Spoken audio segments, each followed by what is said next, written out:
So I had a question for you about a section in here. You have a chapter called The Politics of Christmas, and then a section called Merry Christmas as Insurrection. Right. So I know that this is November, but if you want to walk that back now, No. you can take this opportunity to. No, this is November. This is insurrection season. Okay. Okay. Sure. So it's appropriate to talk about. Yeah. So basically what it boils down to is earthly rulers, Herod the Great included, Okay. understand that when someone shows up in Jerusalem looking for another king that he didn't know about, that spells trouble. Sure. Yeah. Right? Yeah. So the rulers hang on to their power very jealously. They're very jealous of it. And they are attuned to anyone who might say anything that indicates that there might be another legitimate ruler. Okay. Right? Sure.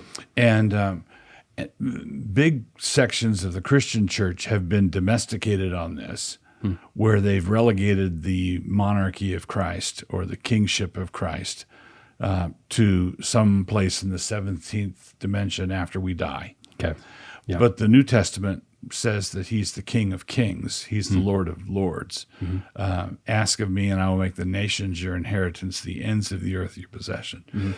So Jesus, in his resurrection, entered into his inheritance, and his inheritance was all the nations of the earth.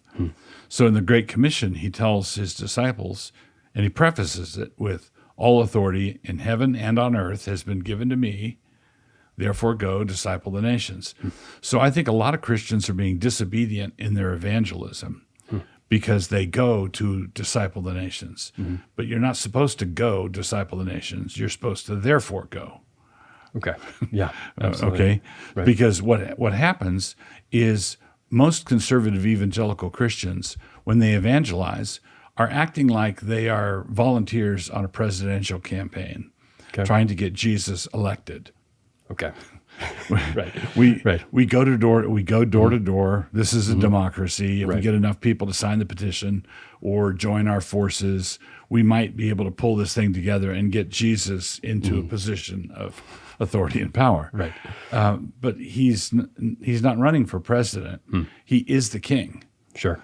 He's not running for president. He is the emperor. Right. So evangelism is, Jesus says, all authority in heaven and on earth has been given to me. Therefore go, disciple the nations, which means discipling the nations is fanning out across the globe, telling everybody that Jesus already is king. All right. Now, if we have the message of the rule and kingship of Christ, and Christmas is the celebration of his birthday, when all the indications were that the rulers of this age were going to take it ill, starting with Herod the Great.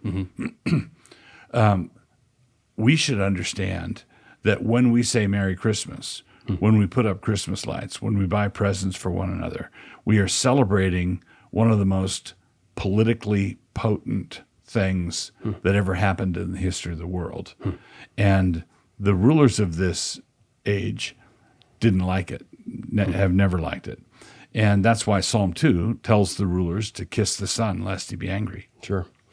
So that's a different kind of approach from the folks who have talked about the war on Christmas and, let us say Merry Christmas. It's kind of a traditional thing. We want to hold on to that. It's something that at least we're used to doing. It's kind of something we want to hold on to. But that's what are the differences between kind of holding on to it for tradition's sake and actually meaning something when you say it? There are actually, court cases where Christians will celebrate a court victory where they get to leave the Christmas. I'll just make up something, but it's like this sort of thing, where they get to leave the Christmas tree up on the county courthouse steps because the judge ruled it doesn't mean anything. Right. Sure. So if yippee, we say, right, and we celebrate that. Right. Well, and so sure. Let's say a secular judge says that you can say Merry Christmas, Happy Kwanzaa, Happy Hanukkah. You can do all the winter holidays at once and throw them all into a pot and jumble them up. Okay. That's not That's not the Christmas of the Bible. The advent of the Christ in the Bible is the advent of the one of whom Isaiah says, of the increase of his government, there will be no end. Wow. And so consequently, to celebrate the birth of the actual Jesus, the Jesus who was born into this world, lived a perfect sinless life, died on the cross, rose again from the dead, and then entered into his glory and his empire.